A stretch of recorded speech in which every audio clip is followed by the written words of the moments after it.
que o pessoal, os internautas e quem está presente está podendo interagir conosco via QR Code, compartilhar um comentário com vocês, e eu queria ouvir a opinião de vocês também. Nossas mentes foram formatadas para um mundo muito menos dinâmico, informado, diverso, competitivo, inovador e descentralizado. É preciso um grande ajuste na formação da atual e das novas gerações. Então, eu abro com esse comentário, agradecer a quem participou, com uma provocação para vocês, uma pergunta, né? Qual o papel dos jovens? E aí, jovem não é só de idade, é jovem de coração, né? Quem de fato está querendo se engajar nesse mundo descentralizado, no futuro descentralizado. Então, vamos começar com o meu xará, Gustavo. Vou falar que eu sou jovem há mais tempo. Eu acho que, assim, dependendo de qual é a faixa etária que a gente está falando, ele já nasceu um mundo mais descentralizado, né? Então, eu vejo pelos meus filhos, 10 e 7 anos, assim, a cabeça é outra cultura. E eu acho que eles vão ter um papel, acho que fundamental nesse processo. Mais na questão de entender um pouco esse conceito de decisões, assim, de argumentação. Hoje a gente, eu gosto de usar um exemplo assim, hoje a gente, quando vai tomar uma decisão, isso acontece comigo, provavelmente com vocês também, quando você vai tomar uma decisão de compra, acho que normalmente quase todo mundo vai ler review, vai ver como é que as pessoas comentam de formas diversas. Antes a gente ia consultar alguém, né, algum especialista, e diz já a inteligência da multidão, ou eles falam que no conceito de games e tal, que muito provavelmente se você pegar, fizer uma pergunta para um número grande de pessoas e fizer a mesma pergunta para um especialista, provavelmente a resposta das pessoas, eles dão um exemplo de um vaso cheio de bolinhas de gude, por exemplo, a resposta vai ser bem mais próxima ou acertada na média das pessoas do que do especialista. E eu acho que a gente já vem vivendo isso, esse conceito de opiniões distribuídas tendo um valor menos, uma centralização menor na tomada de decisões, uma consulta maior no modelo descentralizado. Para algumas faixas etárias, como a minha geração, acho que é uma mudança cultural. Eu tenho a sorte assim, de estar no meio disso, a gente está acompanhando essa transformação, e eu sempre trabalhei com tecnologia e inovação, então de vivenciar isso e tento passar isso para os próximos. Mas eu acho que o papel é fundamental, assim, de quem tem essa cabeça mais aberta, de quem consegue absorver essa mensagem mais vanguardista e de quem consegue entender, principalmente, tem um conceito da Singularity que ele fala, que consegue entender que as coisas também não acontecem do dia para a noite. Acho que o Gladson comentou disso, né? A Singularity fala que quando a gente vê uma coisa muito disruptiva, como por exemplo o blockchain, ou como foi a internet, a gente costuma superestimar o curto prazo e subestimar o longo prazo. E tem algumas coisas que elas dependem de uma mudança cultural, de uma absorção do conhecimento, do entendimento ou da maturidade do novo que está surgindo. Então acho que no médio e longo prazo as coisas vão evoluir para quem tiver essa mente jovem, como você comentou, Xará. Bacana. Stallone. Bom, acho que eu concordo 100% com o que o Gustavo colocou aqui. Eu acho que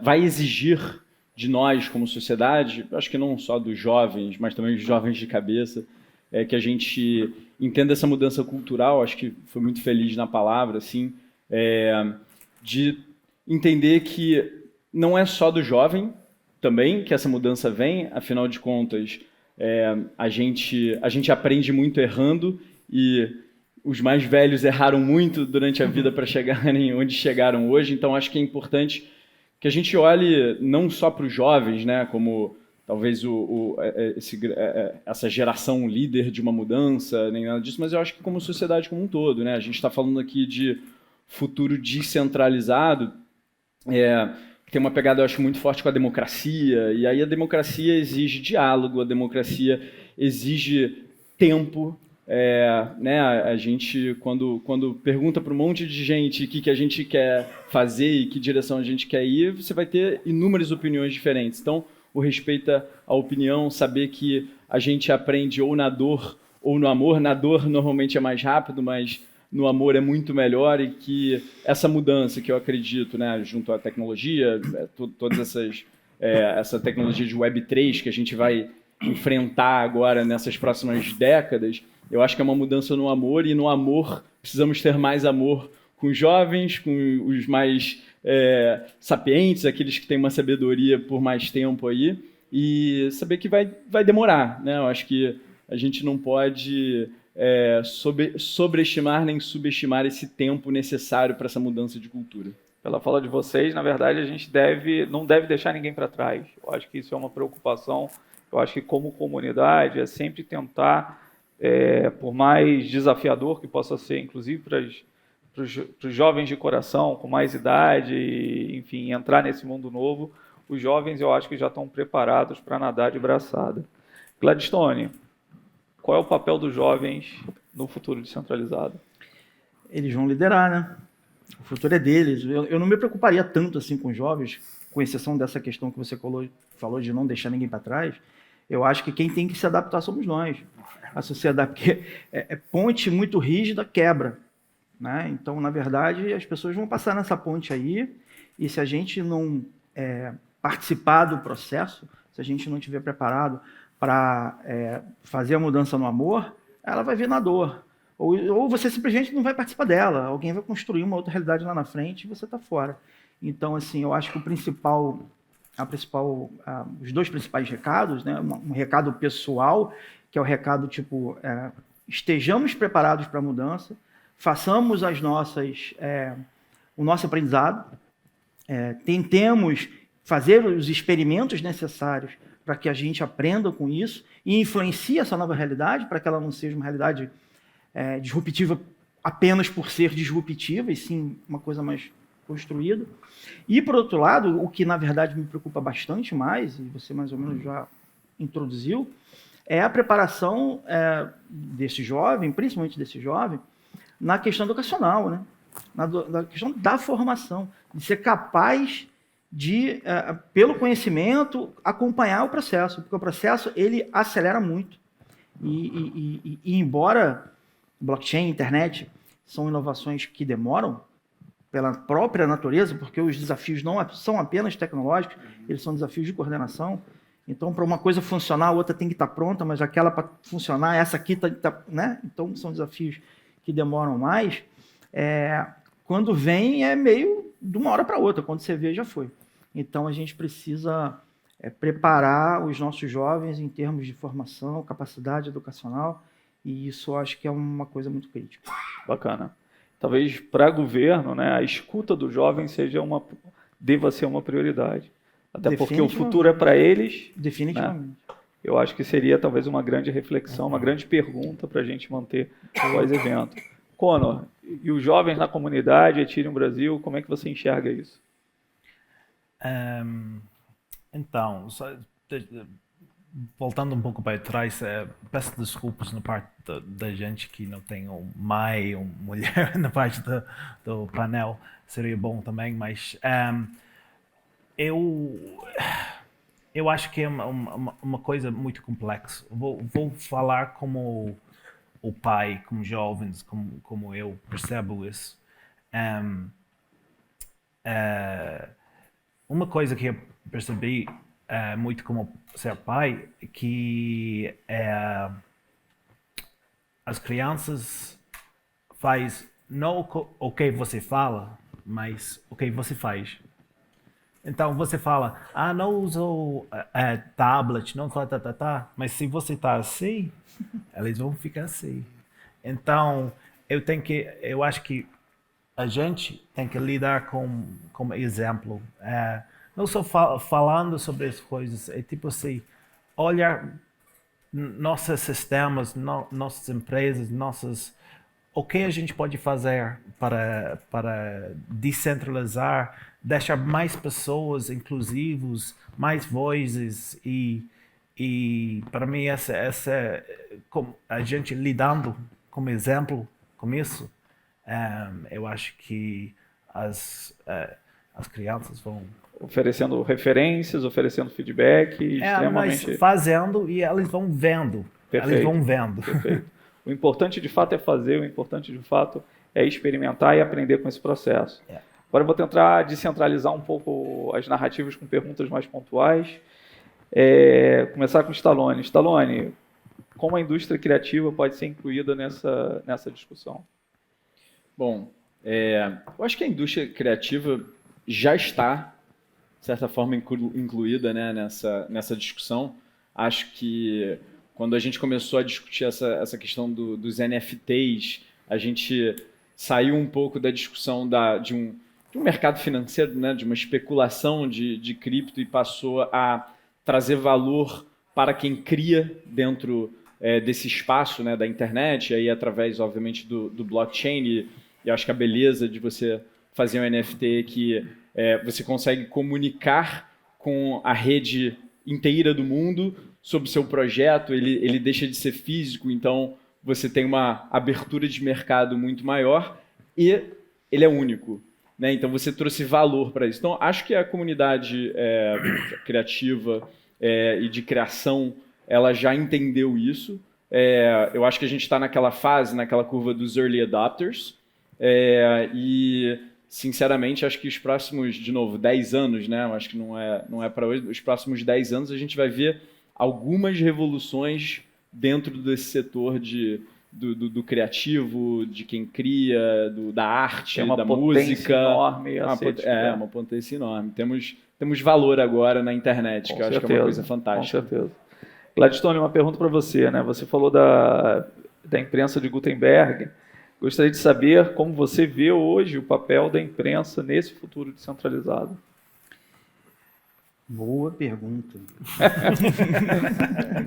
boas reflexões, talvez. Na verdade, inclusive. todas as instituições, elas estão sendo challenged, né? Como é que é a tradução disso? Desafiadas. Todo mundo está sendo desafiado. Você precisa entender que não dá mais para falar a partir de uma simples posição de poder. Posso complementar isso? Porque eu acho interessante. Outro dia eu estava vendo um podcast e essa parte da imprensa e, na verdade, dos blogs, eu achei muito interessante, porque hoje, através de um blockchain, através de você realmente trazer unidade para aquilo que você está criando, né? Porque o jornalista é um criador também, você tira o poder daquele blog especificamente, ou daquele jornal, ou daquela mídia, e você volta o poder para o criador.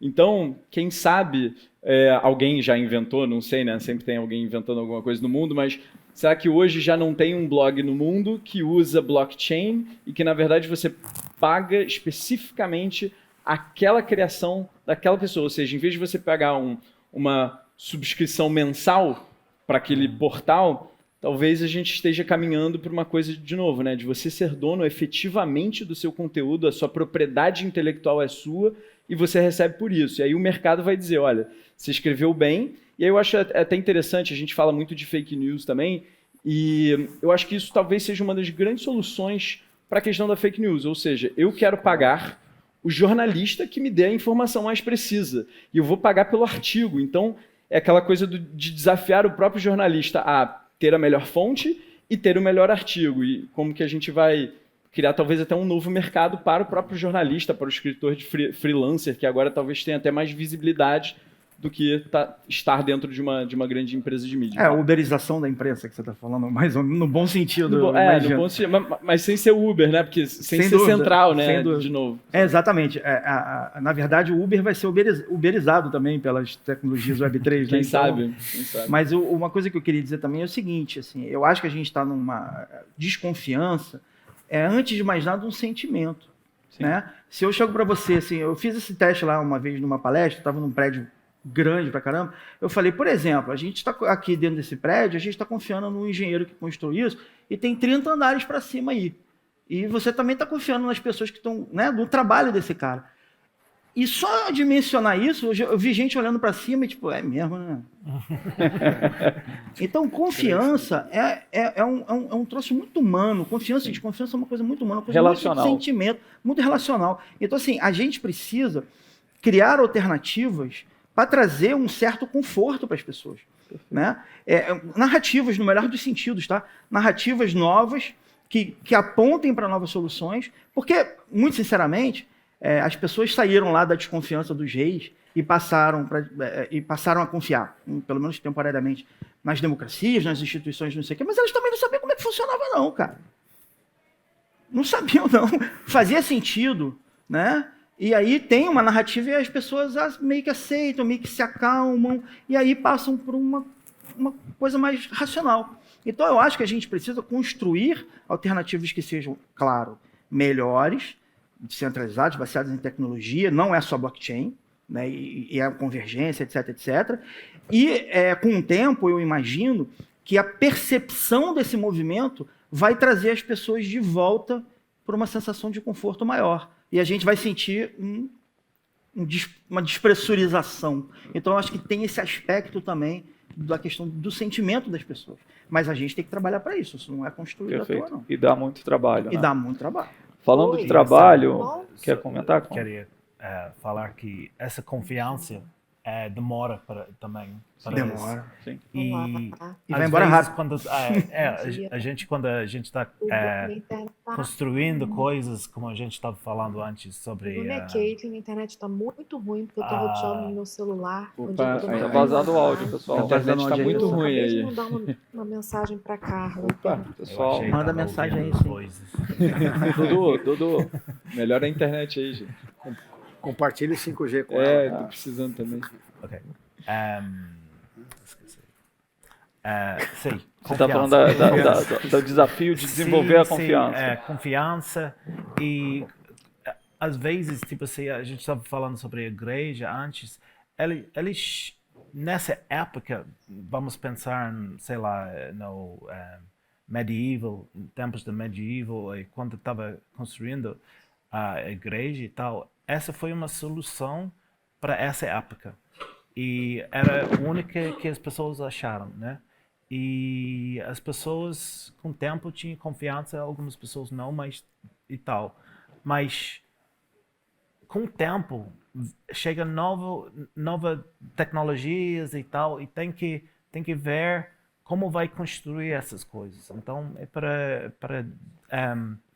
essa coisa interessante agora, eu estava falando que dá para as coisas da internet e tal, é muito importante que não uma pessoa que tem controle. E agora é um momento muito importante, porque se a gente fala, não, mas tudo bem, não me importa se o Facebook sabe onde eu estou, mas é uma coisa mais fundamental. É uma coisa mais fundamental e as pessoas não percebem isso. É uma coisa difícil de explicar, porque não é dia a dia, né? É uma coisa mais abstrata. E prática também, né? Eu acho que a realidade ela nos coloca em determinadas situações. Sim. Não, as que, pessoas e aí eu trago uma pergunta para o Paro, que tem relação com a governança, né? Quer dizer, a complexidade, qual é a sua avaliação com relação a como manter de fato essa comunidade integrada, né? É um trabalho extremamente complexo, porque até como o Conor comentou, você tem que refundar as relações e amadurecer essas relações com muita escuta, com muito diálogo. Queria trazer um pouco da sua experiência de como manter a comunidade integrada. Essa pergunta obrigado pela pergunta, é muito boa. E ela, assim, eu estava aqui enquanto vocês estavam falando sobre a questão de confiança e manter a comunidade integrada, eu estava aqui pensando que é uma questão cultural desde sempre, né? Se você for pensar, assim, a sociedade confiava na Igreja Católica, nos reis. Sempre a gente dependeu de alguém para confiar, assim como a gente confia no governo, a gente confia nos bancos para guardar o dinheiro. Isso, por acaso, é um dos grandes blockers para você não ter uma adoção em massa de criptomoedas, porque você está acostumado a não você ser o detentor, ter a responsabilidade da guarda dos teus bens, mas você está acostumado, você viu teu bisavô, teu avô, teu pai, todo mundo guardar o dinheiro no banco, fala, por que eu vou guardar o meu agora? Como é que eu vou fazer a gestão de chave? Então, assim, e eu estou aqui pensando que isso é uma coisa, de fato, assim, de longo prazo e que gera, a gente em mais de 2.000 anos ainda não conseguiu resolver, mas a gente consegue flexibilizar. Então, o padre comentou a história de você, que desde lá de trás, você descentralizar as decisões. Não sei quem já ouviu a história de Moisés, foi meio isso, assim, ele só conseguiu mover o povo todo, porque ele recebeu uma indicação de fazer essa distribuição. Então, ele falou, vamos separar em grupos de 1.000, depois de 100, depois de 10, e esses grupos vão tomando decisões pelos grupos, porque se ele tivesse tomado todas as decisões por todo mundo, talvez ele não tivesse conseguido atravessar e levar o pessoal. Então, de fato, é muito difícil. Assim, a gente participa, eu comentei das discussões sobre CBDC, sobre moeda digital soberana, e principalmente quando você fala de projetos que envolvam cross-border, né, que envolvam consórcios de países, assim, quem que vai liderar as regras de negócio? Quem vai definir qual é a governança? Vai ser o país A, país B, país C, mas qual país é maior? Qual PIB é maior? Por que ele está ditando a regra? Então, assim, essa discussão e você manter todo mundo engajado, todo mundo integrado, por um benefício comum, ela é mais demorada. Então, assim, ela leva um pouco mais de tempo. Isso a gente pode replicar para modelos privados, pode replicar para governo. O Gladson está aqui para não me deixar mentir. Assim, é muito fácil você juntar. A gente costuma comentar que o governo no Brasil ele é plural, né? Você tem projetos iguais sendo iniciados e sendo desenvolvidos em diferentes setores do governo que eles poderiam estar sendo feitos de forma unificada. E por que isso acontece? Porque, de fato, manter todo mundo engajado, integrado, criar um modelo de comunicação que funcione de forma fluida, não é fácil, e eu acho que essa iniciativa que o BNDES está tendo com a Rede Brasil, ela é fundamental para esse tipo de conversa, para você começar a ter todo mundo no mesmo lugar, você começar a criar uma lógica de negócio única, onde todo mundo concorda com aquela regra de negócio, todo mundo concorda com aquele fluxo de processo, onde as decisões são tomadas, o custo de observância que ele comentou é muito mais baixo, as decisões são tomadas de forma mais rápida e você consegue, de certa forma, manter todo mundo ali engajado e todo mundo integrado. Então, respondendo diretamente a sua pergunta, é fundamental isso, não é fácil de aplicar. A gente tem feito bastante isso no mundo privado, permissionado.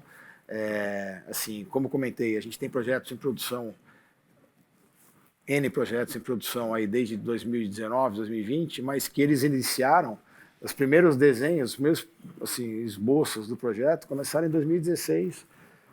A parte de tecnologia em 2017 estava pronta e o projeto foi lançado em produção em 2019. Você fala, por que demorou 2 anos? Porque até quando você envolve...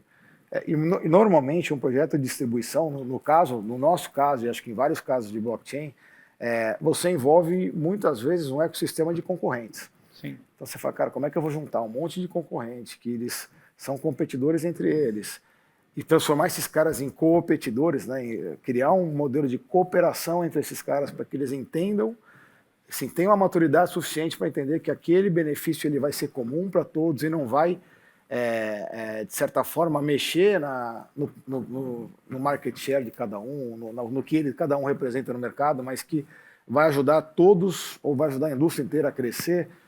Isso leva um pouco mais de tempo, mas ele é necessário e tem que acontecer. Justamente para a gente fazer um link com o próximo painel, que é de impacto da descentralização na sociedade, queria fechar com uma pergunta e quem ficar confortável em responder pode já dar a sua contribuição final e já agradecendo a participação de vocês também. Como incluir o regulador em um ambiente descentralizado? Deveríamos ter esse papel no sistema? Posso começar e ele, como parte do governo, acho que tem que terminar. Não, ele também. Ó, tem uma é verdade, os dois têm que serem por último. De novo, né, dependendo do caso de uso, é fundamental. Né? Você tem N formas de fazer isso. Você viu que um dos nossos pilares é justamente essa parte de expertise de regulação. Na maioria dos casos que a gente trabalha, o regulador tem um papel fundamental, tanto como observador ou como validador, ou simplesmente como alguém que vai estar lá auditando em tempo real um processo que normalmente ele recebe mensalmente, ou trimestralmente, ou anualmente. O Gladson comentou que um dos projetos, por exemplo, é você fazer rastreabilidade de recursos de distribuição de orçamento público. Então, essa história de você conseguir, imagina você conseguir montar uma estrutura em cima de uma tesouraria nacional, onde você consiga fazer a consolidação de todos os recursos federais que são pagos, impostos governamentais, que isso no final do dia vai virar o orçamento público que vai ser distribuído. Você conseguir fazer o tracking disso tudo de forma transparente, auditável. Esse é o poder que tem a tecnologia e essa é a importância que tem o regulador participar e querer participar desse tipo de projeto. Porque no final do dia, ele é o maior beneficiado. O custo de observância dele reduz, coisas que ele recebe mensalmente, trimestralmente, anualmente, ele vai começar a ter acesso em tempo real para tomada de decisões, para uma melhor distribuição. Então, eu acho que o papel é fundamental. Na verdade, ressignifica o papel do regulador. Exatamente. Regulação, desculpa. Eu acho que tem que ter estrutura, tem que ter regulação, mas para mim a pergunta é quem decide quem vai regular, entendeu? Que essa é a pergunta. E qual é o processo de decisão? Perfeito. Mas tem uma pergunta anterior mas claro ao que processo, precisa líderes, pessoas fazendo coisas. Qualquer sistema tem que funcionar, mas é como se faz. Perfeito. Bom, eu vou deixar o Gladson por último. Acho que eu tenho uma opinião, aí pouco minha opinião pessoal, até meio provocativa aqui, que é o seguinte: eu acho que o regulador nesse momento de Brasil e nesse momento de uma tecnologia tão nova e tão inovadora, eu acho que nesse momento era importante o regulador ser observador. Porque eu acho que a gente ainda está muito no início da curva para você eventualmente criar algum tipo de barreira, algum tipo de regulação que, na verdade, vai expulsar as boas cabeças, os bons projetos. Eu acho que a gente vê, por exemplo, você vê no mercado financeiro, tem lá uma figura do investidor qualificado, porque ele se educou e aí só ele pode investir em certos produtos. Se a gente está falando de um setor descentralizado, dando cada vez mais oportunidades para as pessoas entrarem, é claro que você corre o risco de ter um faraó do Bitcoin numa ponta, mas na outra ponta você também tem eventualmente um projeto que pode tirar milhões de pessoas da pobreza e que você precisa da liberdade necessária num ambiente inovador e ainda muito jovem para que isso aconteça. Então, eu acho que o Brasil tem uma chance enorme de regular, mas talvez nessa caminhada, nesse longo prazo de mudança de cultura, ser o último a regular. E aí, normalmente, o último a regular é aquele que pegou as melhores práticas no mundo inteiro e falou: olha, eu vou pegar o melhor de cada país ou de cada regulação e vou jogar aqui no meu país. Então, até assim, eu sei que é um pouco provocativo porque eu estou, de certa forma, ali no governo também, mas é um pouco a opinião de uma oportunidade, eu acho que para o Brasil e para as pessoas que estão fazendo negócios dentro desse ambiente. A gente falou aqui do criador de NFTs até quem está efetivamente especulando com essas moedas. Então, é isso. Você criou justamente o destaque a figura de um sandbox regulatório que você consiga, de fato, observar e aprender com o processo. Exatamente. E depois ser mais assertivo. Que é uma realidade. Que é uma realidade. Hoje, o mundo financeiro e mercado de capitais, tanto o Banco Central, quanto o CVM, quanto o SUSEP, muito bacana agora. Banco Central, SUSEP. Todos eu acho que os reguladores estão bastante engajados dentro desse movimento e eu acho que acertadamente. Sim. Gladstone. Por incrível que pareça, embora seja governo, eu falo da posição de um executor, né? Então, o Isso. BNDES não é um regulador. É o regulado. É o regulado, na verdade é o contrário. E muito mais regulado do que todo mundo, porque a gente é banco e é Estado, então é um inferno regulatório, na verdade. Então, assim, eu mais ou menos compartilho dessa opinião de que é um momento do regulador observar e fazer experimentos. A gente está na época da agilidade, né?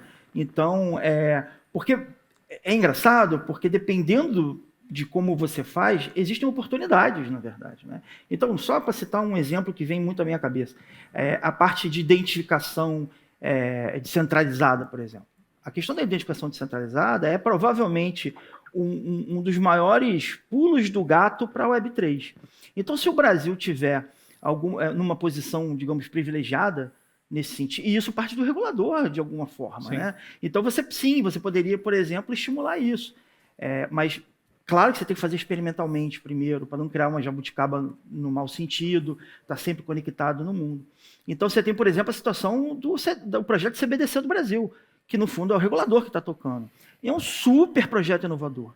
Se isso for pelo caminho certo, se eles tomarem as decisões sem engessar no longo prazo, o Brasil, na verdade, pode estar dando um super salto na frente e ser muito bom. Então, eu acho que é a hora de ser, por um lado, humilde, né? E, por outro lado, fazer em comunidade. Não é o regulador daquela posição de dentro do escritório tomando as decisões. É no playing field, conversando com as pessoas e percebendo as oportunidades que a regulação traz, porque ela traz também. Perfeito, perfeito.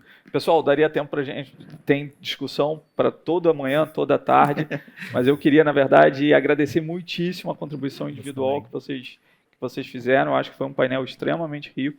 Estou extremamente feliz e, em nome da PUC, queria agradecer a participação de vocês e convidar o pessoal que está online. A gente vai dar uma pausinha de 10 minutos rápida, dá tempo de vocês tomarem uma água, um café, enfim. E para o pessoal que está presencialmente aqui, a gente tem um coffee break esperando vocês.